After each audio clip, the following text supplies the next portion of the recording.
ओम नमः शिवाय। भगवान शिव ने बताया कि असली दुख क्या होता है। दोस्तों, आज की कहानी बड़ी ही शिक्षाप्रद और महत्वपूर्ण होने वाली है। मेरा आपसे निवेदन है कि इस वीडियो के अंत तक आप हमारे साथ में बने रहना और कहानी को पूरा सुनना, क्योंकि इस समय श्रावण का महीना चल रहा है और इस पवित्र महीने में भगवान शिव की कहानी सुनने से मन वांछित फल प्राप्त होता है और जीवन में चलने वाली समस्त प्रकार की बाधाएं दूर हो जाती हैं। इसलिए आप इस कहानी को बहुत ध्यान से सुनना, क्योंकि आप एक शिव भक्त हैं। दोस्तों, एक बार की बात है कि भगवान शिव और माता पार्वती पृथ्वी लोक पर भ्रमण करने के लिए जा रहे थे। तभी उन्होंने देखा कि एक युवक भगवान को दोष देता हुआ जा रहा है और वह अपने जीवन से बहुत ही उदास है, निराश है और परेशान है। इस तरह से देख करके उस युवक को भगवान शिव ने एक महात्मा का रूप बनाया और उस युवक को असली दुख के बारे में ज्ञान देने लगे। दोस्तों, कहानी बहुत ही शिक्षाप्रद है, इस कहानी को पूरा सुनना। दोस्तों, कहते हैं कि सुख और दुख एक ही सिक्के के दो पहलू हैं। सुख और दुख हमारे जीवन में आते जाते रहते हैं। जब सुख आता है तो दुख नहीं रहता और जब दुख आता है तो सुख नहीं रहता। हमें लगता है कि हमारे जीवन में हजारों तरह के दुख हैं और हजारों समस्याएं हैं, लेकिन अगर आप वास्तविक रूप से देखेंगे और अगर आप इस बात को अच्छी तरह से समझेंगे तो यह पाएंगे कि हमारे जीवन में दुख तो केवल एक ही है। और वह कौन सा दुख है और उस दुख का क्या निवारण है, उस दुख का समाधान क्या है, यही जानने के लिए आज हम इस कहानी को पूरा सुनेंगे। दोस्तों, एक समय की बात है, किसी गांव में एक व्यक्ति रहता था। उस व्यक्ति का नाम था भोला। वह बड़ा ही आलसी था और अपने जीवन से बहुत निराश था। उसका कारण यह था कि उसने अब तक के अपने जीवन में कुछ भी हासिल नहीं किया था। कोई भी उपलब्धि उसने प्राप्त नहीं की थी। वह कुछ भी नहीं करता था। उसके जो घर वाले थे उसकी इस आदत से बहुत परेशान रहते थे। घर वाले हमेशा चाहते थे कि वह बाहर जाकर के कोई काम धंधा करे और कोई अच्छी सी नौकरी कर ले, लेकिन वह अपने घर वालों की कोई बात नहीं सुनता था और न ही वह कोई काम करना ही चाहता था। उसके घर वाले दूसरों का जब उसे उदाहरण देते और उसे ताने मारते थे कि तुम्हारी तरह से जो अगले लोग थे वे सब सफल हो गए, लेकिन तुम अभी तक सफल नहीं हो पाए। इन बातों को सुनने के बाद भी उस व्यक्ति पर कोई फर्क नहीं पड़ता था। उसके जो दोस्त थे वे सब कामयाब हो चुके थे। कोई अच्छा व्यापार कर रहा था तो कोई अच्छी नौकरी कर रहा था, जिस कारण जब वह लोग मिलते तो अपनी बढ़ चढ़ करके वे बड़ाई किया करते थे। लेकिन भोला कुछ नहीं करता था, जिस कारण जब भी उससे कोई व्यक्ति पूछता कि तुम इस समय क्या कर रहे हो, तो वह हमेशा यही कहता था कि केवल मैं कोशिश कर रहा हूं। लेकिन उसकी कोशिशों का कोई भी फल किसी को नजर नहीं आ रहा था। दोस्तों, इसी तरह से समय बीतता गया। देखते ही देखते ऐसा समय आ गया जब भोला सभी से मुंह छिपाता फिर रहा था। उससे कोई यह न पूछ ले कि तुम इस समय क्या कर रहे हो, इसीलिए वह कभी भी किसी व्यक्ति के सामने नहीं आता था। धीरे धीरे उसका मन दुखी होने लगा। भोला बहुत निराश रहने लगा था, मानो वह इस धरती पर बोझ है। इसीलिए वह अपने आप को बहुत अकेला महसूस कर रहा था। एक दिन क्या होता है कि उसके मन में एक विचार पैदा होता है। सोचने लगता है कि मेरे हाथों में कुछ नहीं है तो मैं क्या कर सकता हूं। अकेले बैठ करके वह रोता और भगवान को दोष देता रहता था। एक दिन छुपता छुपाता हुआ किसी तरह से वह घर से निकल करके कहीं दूर जा रहा था। तभी उसने रास्ते में देखा कि एक महात्मा जी हैं जो लोगों को प्रवचन दे रहे हैं और उनके सामने बहुत भारी अपार भीड़ बैठी हुई है और प्रवचन में वह महात्मा जी दुख की बातें कर रहे हैं। भोला अपना मुंह छिपा करके वहीं पर खड़ा हो गया ताकि उसे कोई देख न ले और चुपचाप उन महात्मा जी की बातों को बड़े ही ध्यान से सुनने लगा। महात्मा जी सभी को प्रवचन में यही कह रहे थे कि दुख हमारा सबसे बड़ा साथी है। हमें दुख अपने जीवन के बारे में समझाता है और हमें सही जीने का तरीका दुख बताता है।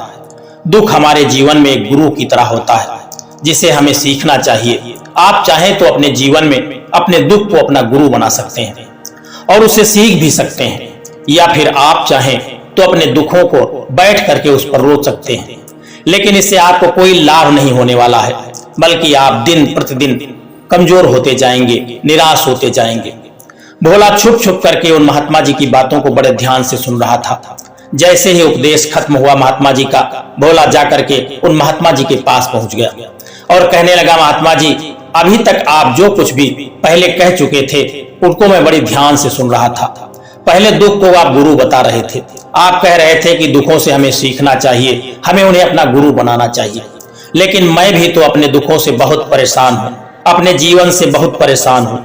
मैंने अब तक के जो दुख झेले हैं, मुझे तो कभी ऐसा प्रतीत नहीं होता है कि मेरे दुखों का भी कभी जीवन में कहीं अंत हो। हे महात्मन, मैंने अब तक के जो दुख झेले हैं, मुझे तो कभी ऐसा विश्वास नहीं हुआ कि मेरे दुख मुझे कुछ सिखा रहे हैं, बल्कि मुझे तो हमेशा यही लगता है कि वह मुझे अत्यधिक पीड़ा दे रहे हैं, तकलीफ दे रहे हैं, और दुख की पीड़ा बड़ी भयंकर होती है।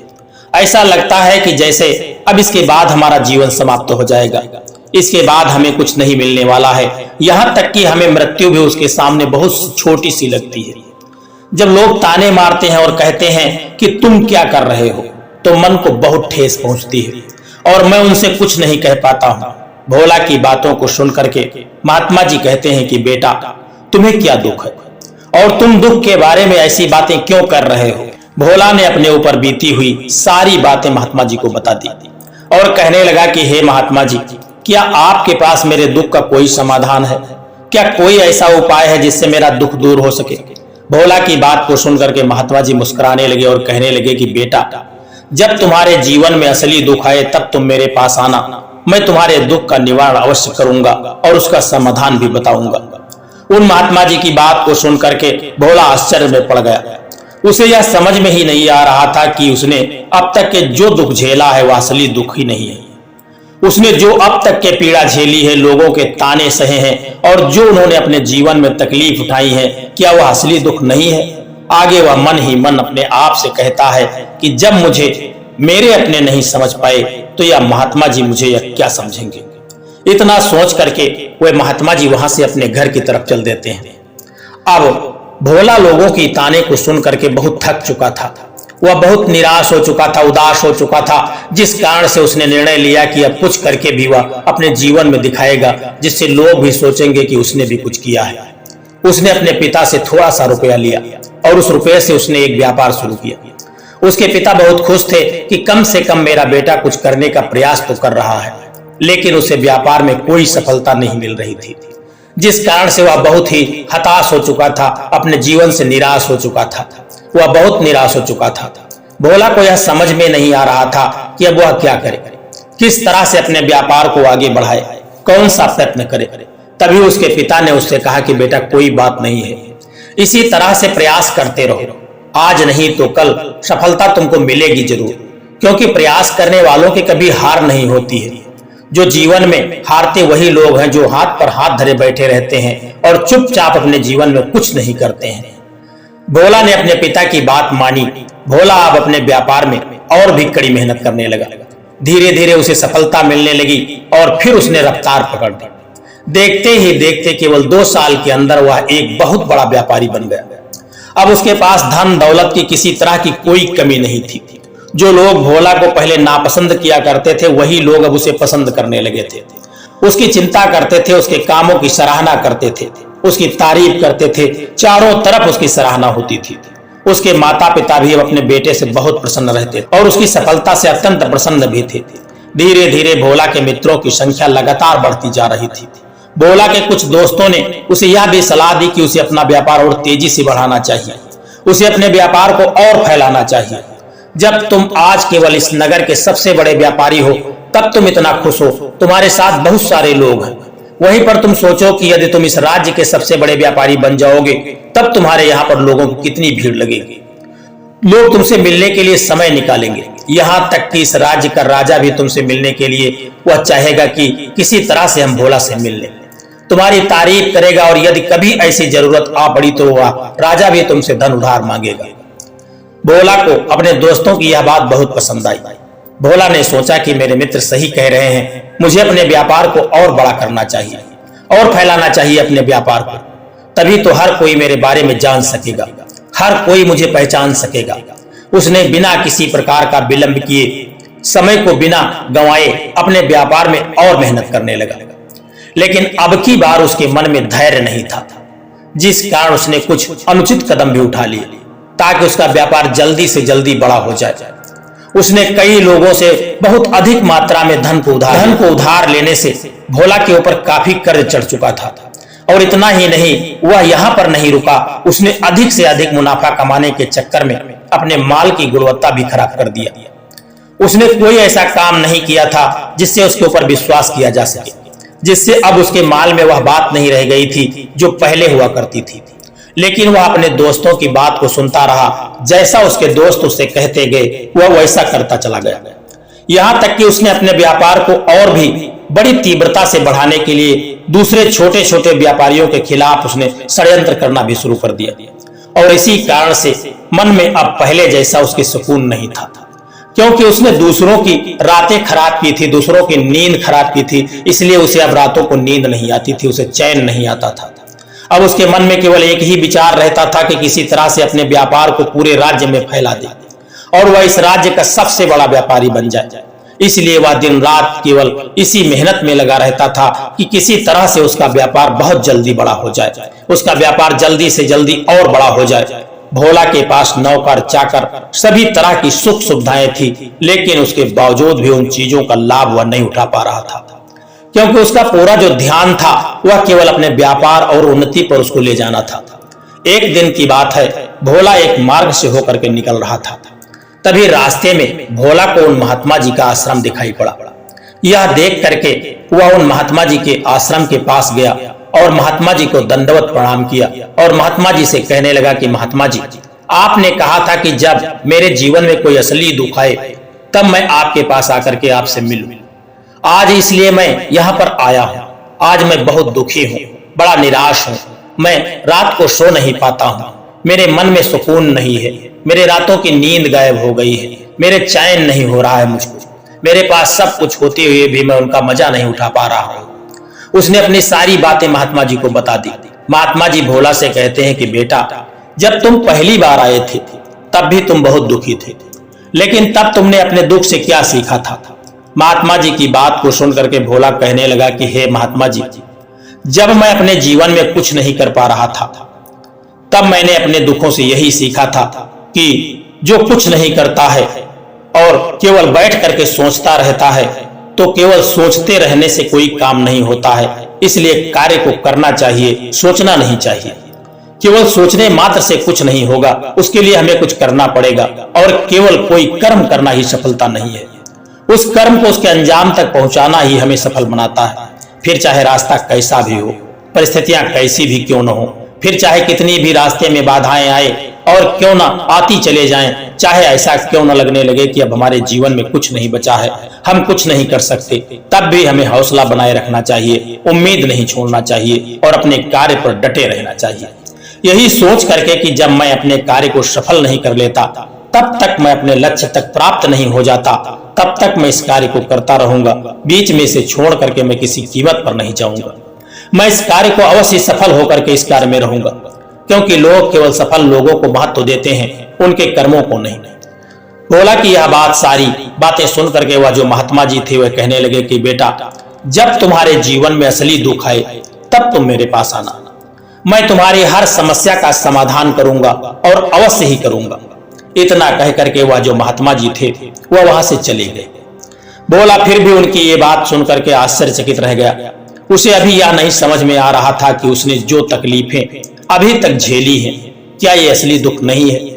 भोला के मन में अब एक सवाल पैदा होने लगा था कि असली दुख क्या है और इसकी पहचान क्या है और मुझे कैसे पता चलेगा कि इस समय में असली दुख में हूं या नहीं।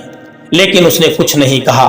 तभी वह महात्मा जी जो थे वह भोला के पास एक बड़ा सा घड़ा लेकर के पहुंच जाते हैं और उस घड़े के अंदर सोने के कुछ सिक्के थे, असरफियां थी, मोहरें थी।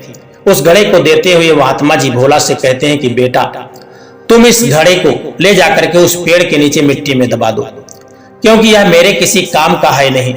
जब मुझे इसकी जरूरत पड़ेगी तब मैं वहां से इसे खोद करके निकाल लूंगा, लेकिन अभी के लिए इसे वहां पर मिट्टी के नीचे दबा दो। भोला ने महात्मा जी की बात को सुना और वह घड़ा मिट्टी में जाकर के उसने दबा दिया। इतना सब करके भोला उन महात्मा जी को प्रणाम करता है और वहां से वापस अपने घर की तरफ लौट पड़ता है। धीरे धीरे इसी तरह से समय बीतता गया।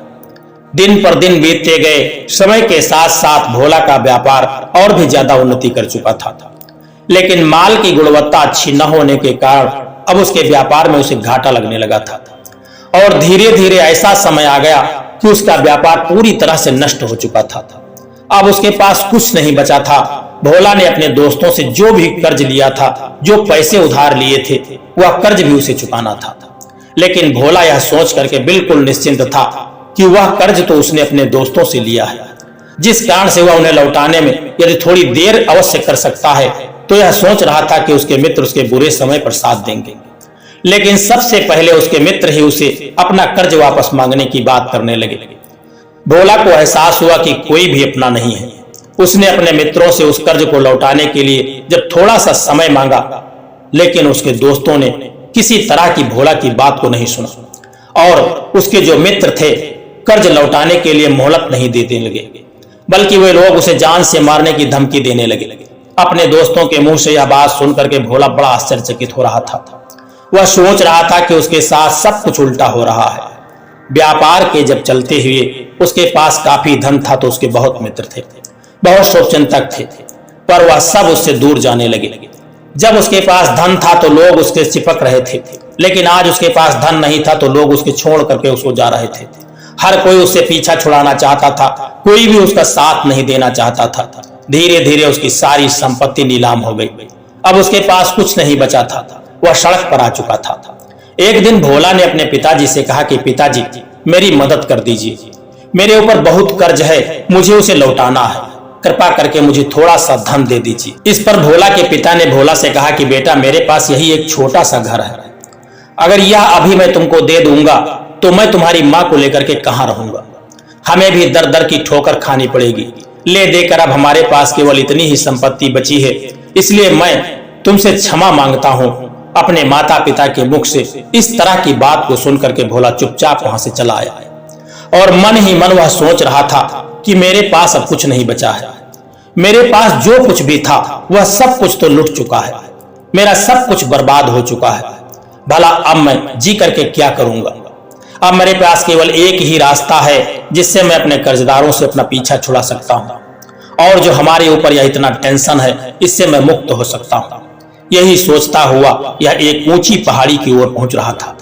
वह पहाड़ी पर चढ़ने ही वाला था कि तभी उसे याद आया कि उन महात्मा जी ने कहा था कि बेटा, जब तुम पर असली दुख है तब तुम मेरे पास चले आना, मैं तुम्हारी समस्या का हर तरीके से समाधान करूंगा। यही विचार करके भोला के मन में एक बार फिर से उम्मीद की लहर दौड़ पड़ी। भोला दौड़ता हुआ उन महात्मा जी के पास पहुंचा और भोला ने महात्मा जी को जाकर के दंडवत प्रणाम किया और वह सारी बात महात्मा जी को बता दी, जो कुछ उसके ऊपर बीता हुआ था। हर एक बात उन्हें बता दी और कहने लगा, हे महात्मा जी, आपने कहा था कि जब मेरे ऊपर असली दुख आए तब तुम मेरे पास चले आना। आपने कहा था कि जब तुम्हारे ऊपर असली दुख आए तब तुम मेरे पास चले आना, मैं तुम्हारी हर समस्या का समाधान करूंगा। तभी वह महात्मा जी भोला की इस बात को सुनकर के मुस्कुराने लगे और कहते हैं कि बेटा, कहाँ है असली दुख? जब तुम्हारे जीवन में असली दुख आएगा तो मैं उसका समाधान जरूर करूंगा। उन महात्मा जी के मुख से यह सुनकर के भोला के सब्र का बांध टूट गया और भोला ने उन महात्मा जी से कहा कि क्या मैंने आज तक जो भी दुख झेला है, जो तकलीफें मैंने झेली हैं, क्या यह दुख नहीं है? क्या इसे दुख नहीं कहते? तभी वह महात्मा जी भोला से कहते हैं कि बेटा, पहले तुम मुझे यह बताओ कि तुमने अपने दुख से क्या सीखा है। इसका जवाब देते हुए भोला उन महात्मा जी से कहता है कि हे महात्मा जी, मैंने तो यही सीखा है कि जो लोग तुम्हारी तरक्की में तुम्हारा पीछा करते हैं, तुम्हारी सफलता में तुम्हारे साथ रहते हैं, वो लोग अवश्य ही तुम्हें धोखा देंगे, क्योंकि ऐसे लोग बुरे समय पर तुम्हारा साथ नहीं देने वाले, बल्कि तुम्हारा फायदा उठाने का वह पूरा प्रयास करेंगे। इसलिए ऐसे लोगों पर भरोसा बिल्कुल मत करो, बल्कि जो लोग तुम्हारी सफलता के समय तुम्हारे बुरे समय पर तुम्हारे साथ खड़े हैं, वही तुम्हारे असली शुभचिंतक हैं और असली मित्र हैं, और वही तुम्हारे साथ रहते हैं। और ऐसे लोग तुम्हें बहुत कम मिलते हैं। जिन्हें भी ऐसे लोग मिलते हैं उन्हें हमेशा उनकी कदर करनी चाहिए। जब तुम कोई काम कर रहे हो और उसे पूरी ईमानदारी से करो, धैर्य रखो, लालच न करो, क्योंकि ऐसा करने से तुम्हारे साथ ही बुरा होगा और तुम्हें हमेशा नुकसान में रहना पड़ेगा। भोला की यह बात सुनकर के महात्मा जी उसे उस घड़े के पास ले गए जहां उस घड़े को उन्होंने मिट्टी में दबा दिया था। उन्होंने भोला से कहा कि भोला, इस घड़े को खोदो।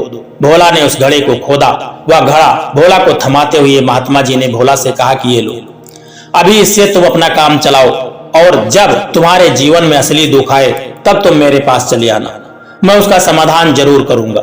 भोला महात्मा जी की बात को सुनकर के बड़े आश्चर्य में पड़ गए।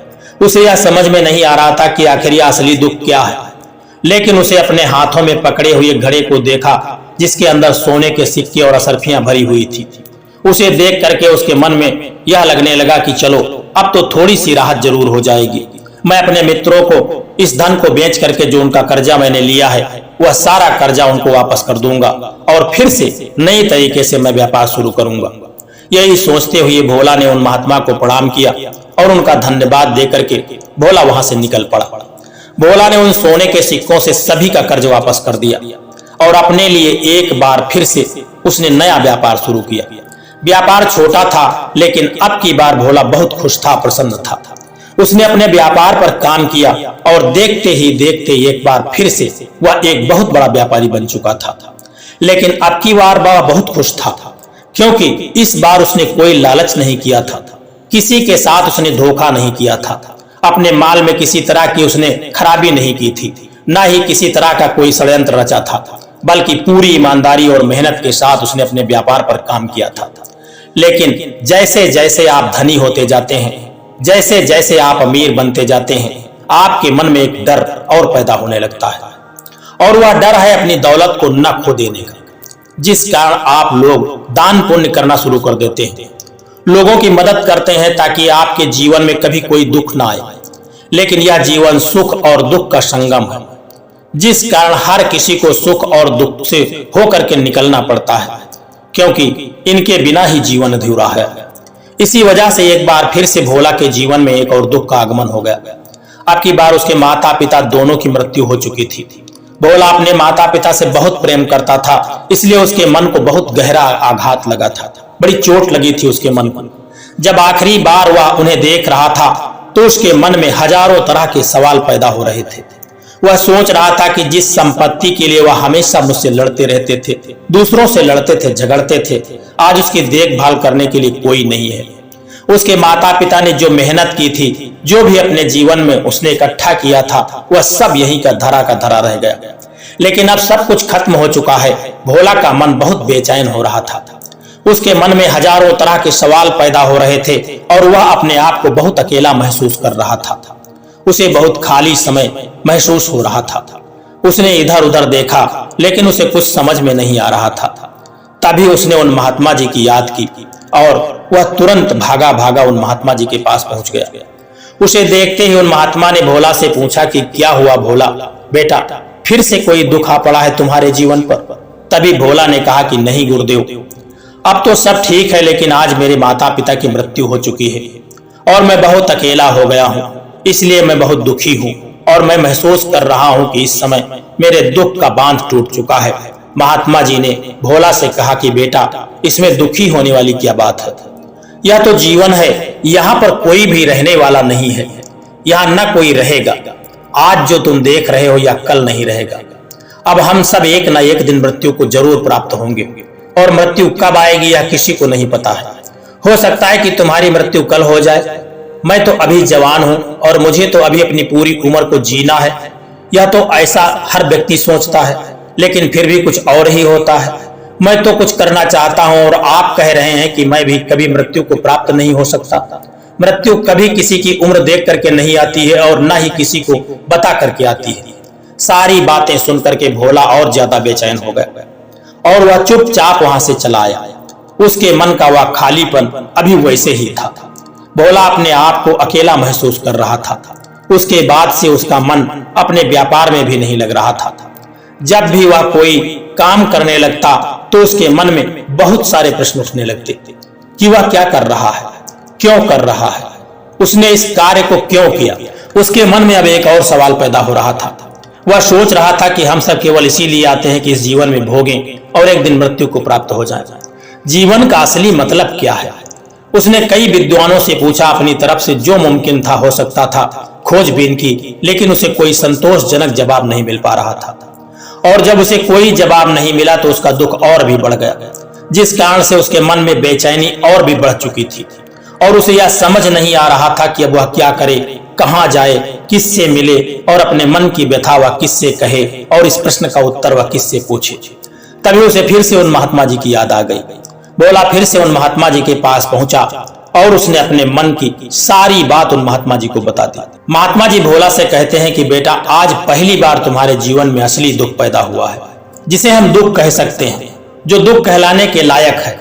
हमें पता ही नहीं है कि हम क्या कर रहे हैं, कहाँ जा रहे हैं, क्यों जा रहे हैं, वह कौन है, क्या है, क्यों है, हम क्या करना चाहते हैं। तभी भोला उन महात्मा जी से कहता है कि हे महात्मा जी, आप मेरे इस दुख का निवारण कीजिए। महात्मा जी भोला से कहते हैं, हम सब के अंदर क्रोध, लालच, लोभ जैसी कई वासनाएं हमारे अंदर घर करके बैठ जाती हैं, जिस कारण से हम अपने जीवन को टुकड़ों में जीते हैं और हमारी चेतना कभी एक नहीं हो पाती है। हम कभी एक जगह सोच नहीं पाते हैं, समझ नहीं पाते हैं कि हमारी ऊर्जा, हमारी शक्ति पूरी तरह से छिन्न भिन्न हो जाती है। और आजकल के इस दौर में हमारे पास तो इतना समय भी नहीं है कि हम एक पल निकाल करके, एक पल के लिए मुड़ करके अपने आप को देख सकें, अपने आप को समझ सकें कि वास्तविकता में हर कोई यहाँ पर अपने जीवन भर केवल दुख दुख कह करके चिल्लाता रहता है, उसका समाधान निकालने के हर मुमकिन प्रयास करता है, लेकिन जिसे हम दुख समझते हैं वह तो दुख है ही नहीं। तो इसका समाधान आपको कहां से मिलेगा? या तो परिस्थितियां हैं जिसके कारण हम अपने आप को दुखी महसूस करते हैं और अपने आप को दुखी समझते हैं, अपने आप को तकलीफ में समझते हैं। जैसे ही हम एक परिस्थिति से निकलते हैं, हम किसी दूसरी परिस्थिति में आ जाते हैं और उसी परिस्थिति में हम फिर से फंस करके रह जाते हैं। जिस प्रकार हम पहली समस्या का सामना करते हैं, उसी प्रकार हम दूसरी समस्या का भी सामना करते रहते हैं। और जब हम इन परिस्थितियों से हार मान लेते हैं, जब हमें लगता है कि अब हमारे सामने कोई रास्ता नहीं बचा है, तब हमारे सामने हमें केवल एक ही रास्ता नजर आता है और वह है मृत्यु। लेकिन यह कोई समाधान नहीं है या कोई रास्ता नहीं है। इसलिए यदि आप सचमुच अपनी समस्याओं का समाधान चाहते हैं तो अपने आप को इकट्ठा करना शुरू करो, अपनी ऊर्जा को इकट्ठा करो और अपने ऊपर ध्यान लगाना शुरू कर दो। मृत्यु से पहले अपने आप को पहचानो, अपने आप को जानो, अपने आप को बिखरने मत दो। तभी भोला उन महात्मा जी से कहता है कि हे महात्मा जी, क्या फिर से हमें इस जीवन को नहीं जीना चाहिए? क्या हमें अपनी इच्छाओं को पूरा नहीं करना चाहिए? महात्मा जी जब भोला की बात को सुनते हैं तो कहते हैं कि बेटा, हमें किसी से भी लगाव नहीं रखना चाहिए, हमें अपनी इच्छाओं को मार देना चाहिए, हमें ज्यादा संपत्ति इकट्ठा नहीं करना चाहिए, क्योंकि हम मनुष्य की इच्छाएं, कामनाएं ऐसी होती हैं जैसे मानो कि एक पर्वत से गिरता हुआ झरना, जैसे वह कभी समाप्त नहीं होता है, हमेशा गिरता रहता है, जिस पर किसी का नियंत्रण नहीं है सिवाय देखते रहने के और परेशान होने के। लेकिन जब तुम पर अपने ऊपर ध्यान देने लगते हो, तब तुम अपने आप को पहचान जाते हो, समझ जाते हो, तब तुम इस पर नियंत्रण पा सकते हो, तब इच्छाएं भी तुम्हारे बस में होती हैं। महात्मा जी की बात को सुन करके भोला ने महात्मा जी से कहा कि हे गुरुदेव, आपका बहुत बहुत धन्यवाद, आपने मेरी सबसे बड़ी समस्या का समाधान आज कर दिया है। मैं आज से अपने आप को एकाग्रचित करूंगा। गुरुदेव, मानव शरीर में बहुत ऊर्जा है, बहुत शक्ति है, पर वह बेकार के कामों में लग जाती है, जिस कारण से हमारा जीवन बिल्कुल बेकार चीजों में लगा रहता है। लेकिन हम कभी भी इस पर यदि अपना ध्यान नहीं देते, हम कभी भी अपनी ऊर्जा को केंद्रित नहीं करते, हमारा जीवन भी कुछ ऐसा ही है। हम अपने जीवन में हमेशा ऊपर वाले से शिकायत करते रहते हैं कि हमारे जीवन में इतना दुख क्यों है, हमारे जीवन में इतनी समस्याएं क्यों हैं, हमारे पास इतनी परेशानियां क्या हैं, हम सभी के मन में जीवन में इतना दुख क्यों है। हम सभी के मन में यह सवाल तो अवश्य ही उठता है और इसका जवाब है कि वह ईश्वर यह चाहता है कि हम अपने जीवन के अंतिम दुख तक पहुंच सके, उस गहराई तक पहुंच सके जहां पर हमें यह पता चल सके कि हमने अभी तक अपने आप को नहीं जाना, अपने आप को नहीं पहचाना। मानव शरीर के अंदर जो ऊर्जा है, शक्ति है, उसके बारे में हम अभी तक नहीं जानते। हम अपने आप को चाहे तो एकत्रित कर सकते हैं, इकट्ठा कर सकते हैं, अपने आप पर नियंत्रण पा सकते हैं, लेकिन हम अपनी इस ऊर्जा को व्यर्थ की चीजों में लगा देते हैं, जिस कारण से हम अपने आप को कभी भी पहचान नहीं पाते और कभी भी हम अपने आप पर नियंत्रण नहीं कर पाते, क्योंकि हम अपने आप को कभी एकत्रित ही नहीं कर पाते। लेकिन यदि आप अपने आप को जानना चाहते हैं, अपने आप को पहचानना चाहते हैं, तो पहले आपको खुद को एकत्रित करना होगा, ध्यान करना होगा। ध्यान से ही अपनी उन समस्याओं का आप समाधान निकाल सकते हैं। तभी आप अपने आप को पहचान सकते हैं, जान सकते हैं और अपने जीवन के हर दुख का समाधान कर सकते हैं। दोस्तों, यह वीडियो आपको कैसा लगा है और आपको यह भी पता चल चुका होगा कि असली दुख क्या है। दोस्तों, इस कहानी को सुनने के बाद आपको पता चल चुका होगा कि असली दुख वास्तव में क्या होता है। असली दुख अपने प्रियजनों से बिछड़ना और अकेलापन होता है। लेकिन इस दुख का सामना करने के लिए आत्मा की शक्ति, धैर्य और सहनशीलता अति आवश्यक होती है। और इसी के कारण जीवन में हर दुख में हमें अपने अंदर की शक्ति को पहचानना चाहिए और धैर्य पूर्वक उसका सामना करना चाहिए। दोस्तों, यह वीडियो आपको कैसा लगा है एक प्यारा सा कमेंट करके जरूर बताना। और यदि वीडियो आपको पसंद आया, अच्छा लगा है तो इस वीडियो को लाइक शेयर करना और चैनल को सब्सक्राइब करने की भी कृपा कर देना। जय श्री कृष्ण, राधे राधे।